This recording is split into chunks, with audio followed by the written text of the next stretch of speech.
Y bueno, ¿qué decía mi amadísimo Sigmund Freud sobre todo esto? Pues lo de siempre, vaya que esta histeria estaba provocada por la falta de pene. Con este señor, padre de una corriente llamada psicoanálisis, la frase esta de no eres más tonto porque no practicas no se cumple, ya que yo creo que es que sí que practicaba y todos los días, porque es que si no, no me explico cómo podía ser tan machista y tan misógino.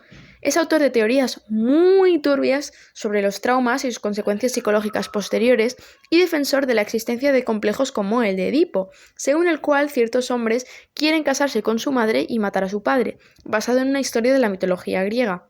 Para Freud, todo tenía un significado oculto. Por ejemplo, tú le decías, no, a mí es que no me gusta la manzana, o sea, no me gusta nada, que por cierto, a mí me encanta la manzana, que no se diga. Y él te decía que es que eso es porque de pequeño era la fruta favorita de tu hermano mayor y le tenías un complejo de inferioridad y lo has ido arrastrando toda tu vida, pero no ha sido, bueno, una movida muy chunga, vaya, una rayada.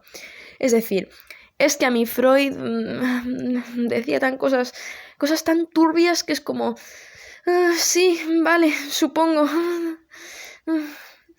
Porque otro tema que para él era súper importante eran los sueños, que, como no, también tenían significados ocultos muy reveladores sobre nosotros.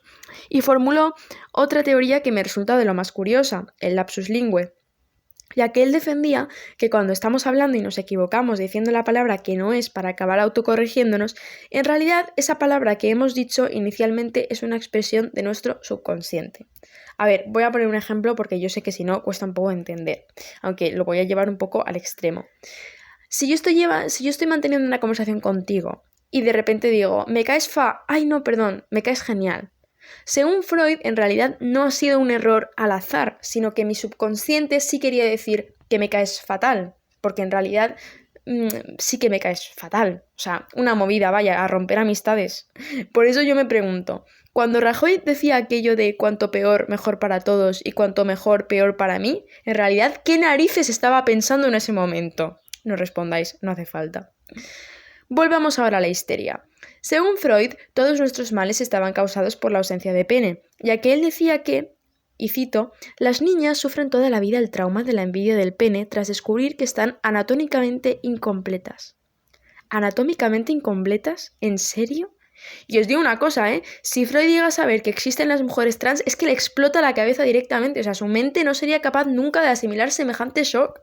Esto es parecido a algo que decía Aristóteles hace muchos más años. Y vuelvo a citar. La hembra es hembra en virtud de cierta falta de cualidades. Toma ya. Volvemos a la idea de que las mujeres, por nosotras mismas, estamos incompletas y no somos suficientes. Es que no puedo ni expresar cuánto hay de horrible en un pensamiento así. Vayamos a otro señor, este no de la época victoriana, sino renacentista, pero al que también le gustaba mucho la anatomía femenina, Gabriel Falopio. Sí, Gabriel Falopio, el de las trompas. Hace poco leí un artículo muy interesante en la BBC, donde hablaban de todos los hombres inmortalizados en el cuerpo de la mujer. Contaban, por ejemplo, que también los dioses griegos, masculinos por supuesto, han quedado impresos en los nombres de la anatomía femenina. Es el caso del dios masculino del matrimonio en la antigua Grecia, Himen o Himeneo, que se supone que falleció en su noche de bodas. La palabra himen deriva de la griega hialos, que significa membrana. En el artículo hacen una reflexión muy interesante sobre cómo el lenguaje médico está tan impregnado de sexismo como todo lo demás. Así que por si queréis leer el artículo, os voy a dejar el enlace en la descripción. Entonces, en el caso particular de Falopio, la verdad es que no me hace mucha gracia que una parte de mi cuerpo lleve el nombre de semejante señor. ¿Y qué hizo para merecer que yo diga esto? Pues practicar la vivisección humana. ¿La qué? A ver, la vivisección en animales era una práctica desgraciadamente más o menos común en la época, que consistía en diseccionar animales, pero vivos. Muy heavy y muy asqueroso. Bueno, pues Falopio hizo lo mismo, pero en vez de con animales, con personas. Concretamente con mujeres. ¿A que ya no mola tanto eso de llamar a las trompas del útero trompas de Falopio? Más fuerte todavía es el caso de James Marion Sims, un cirujano estadounidense, este sí de la época victoriana, considerado el padre de la ginecología moderna. Este ser tan despreciable, porque es que no se me ocurre otra manera de llamarle, se dedicó entre los años 1845 y 1849 a realizar experimentos en una clínica improvisada en su jardín, muy cerca de las plantaciones de esclavos en Alabama. ¿En qué consistían estos experimentos? Pues según dice él mismo varias veces en su propia autobiografía, tiene las narices de confesar, Cogía a esclavas negras, sin su consentimiento por supuesto, se las llevaba a esta supuesta clínica, las tumbaba desnudas sobre una camilla mientras sus amigotes las sostenían y él se dedicaba a practicar en ellas cirugías experimentales. Todo esto sin anestesia. Y aún hay quien lo reivindica por sus aportaciones a la obstetricia y defiende que los avances médicos que propició acabaron beneficiando a muchas mujeres. A ver, claro que sí, Manolo, claro que sí, pero ¿no hubiera sido mejor hacerlo de otra forma? ¿De verdad hacía falta aprovecharse de la situación económico-social de esclavas negras para ello? ¿De verdad? ¿Y sabéis lo peor de todo? Que en 1934 se erigió una estatua de semejante asqueroso en el Central Park de Nueva York, que afortunadamente para el mundo en general fue retirada en 2018. De hecho, hay una imagen preciosa de dos mujeres abrazándose emocionadas mientras los operarios la bajan del pedestal. La verdad es que me pone la piel de gallina esta imagen, ¿para qué mentir? Y todavía hubo titulares cuando salió la noticia de que iba a ser retirada en según qué periódicos diciendo que Nueva York retira la estatua del padre de la ginecología moderna. No ABC, cariño, no. No retiramos la estatua de un científico, retiramos la estatua de un salvaje, un racista, machista y clasista. Volviendo a la histeria, vamos a hablar ahora de qué pasó cuando los médicos se cansaron de estimular manualmente a mujeres que tardaban demasiado en llegar a ese paroxismo que comentábamos antes. Porque claro, algo tenía que pasar y algo se tenían que inventar. ¿Y qué fuese algo? ¡Tachán! El vibrador. Flipad. En torno a 1880, un señor llamado Joseph Mortimer Granville creó el primer vibrador electromecánico. A partir de entonces, empezaron a aparecer en las revistas anunciados junto a consejos de decoración y recetas de cocina. Hay uno que me hace mucha gracia en particular, porque es que el vocabulario que utiliza es para partirse. Este anuncio decía: suave, relajante y vigorizador. Toda la naturaleza vibra de vida. La mujer más perfecta es aquella cuya sangre pulsa y oscila al unísono con la ley natural del ser. Es que me parto, de verdad.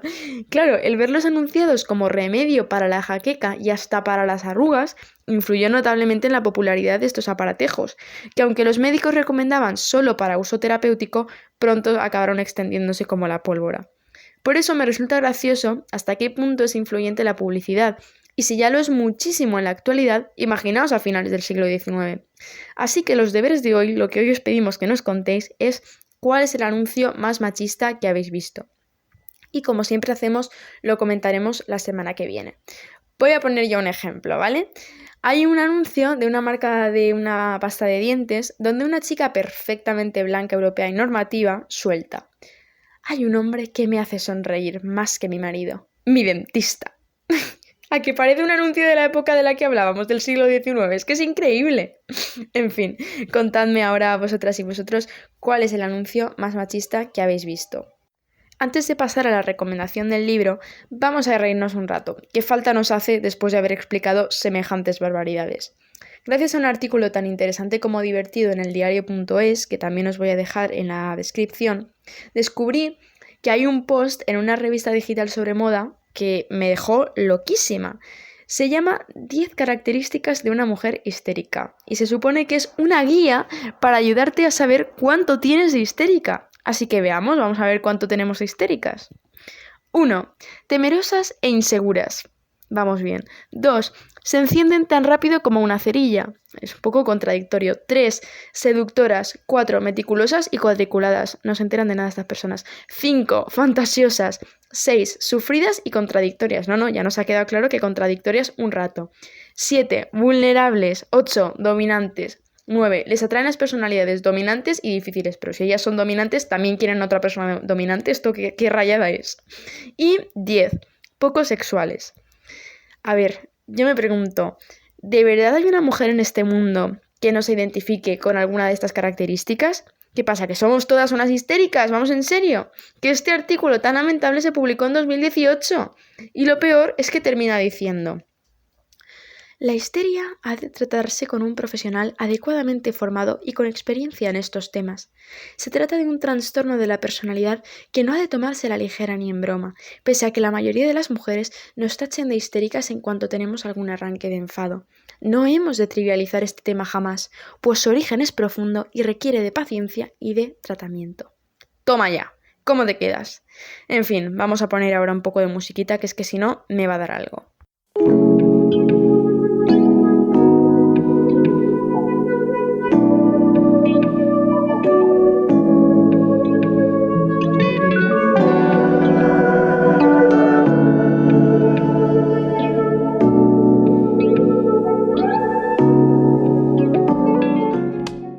bueno, creo que no me dejo nada de todas las cosas que quería decir hoy, que no son pocas, así que por fin ya podemos hablar del libro que os tengo preparado, muy relacionado con el tema de la histeria.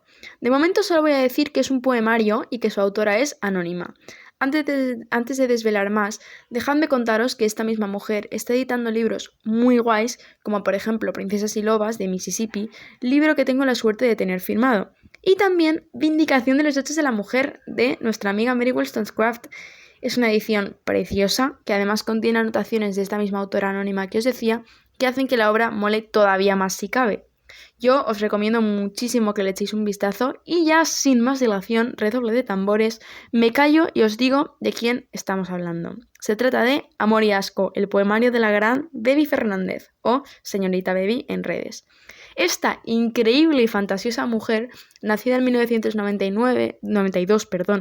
y que estaba yo quitando años, y licenciada en criminología con especialización en violencia de género, intervención criminológica y victimológica y delincuencia organizada, es autora de 2 poemarios y de una novela, Memorias de una salvaje, con tan solo 28 años. Su presencia en redes es alucinante y sus historias de Instagram una fantasía, así que si no la seguís, no sé a qué narices estáis esperando. Este poemario en concreto habla de justicia social, de la rabia, del amor, del empoderamiento y de 1000 cosas más, pero siempre con ese tono tan sarcástico e irreverente al que ya nos tiene acostumbrados la Bebi. Ella empezó siendo anónima por decisión propia y ahora lo es desgraciadamente por las amenazas que recibió con la publicación de su primera novela, que trata de la prostitución y de la esclavitud sexual, tema muy extenso del que ya hablaremos más adelante. Voy a leeros un poema cortito para que veáis cómo de bien escribe esta mujer. No, yo no estoy loca, pero tengo un corazón aquí encerrado, salvaje, que piensa que la cordura es una palabra demasiado parecida a las cuerdas que le atan. En fin, a mí me parece maravilloso, me encanta. Os animo mucho a que os leáis este poemario tan guay. Yo personalmente lo disfruté muchísimo. Y si ya lo habéis hecho, pues contadme qué os ha parecido en los comentarios. Así que nada, espero que os haya molado el podcast de hoy y nos vemos la semana que viene para seguir hablando de la época victoriana. Solo que esta vez de 3 mujeres increíbles que protestaron contra la situación que les había tocado vivir. Así que si queréis saber quiénes eran, escuchadnos el miércoles que viene. Cuidaos mucho y ¡adeu!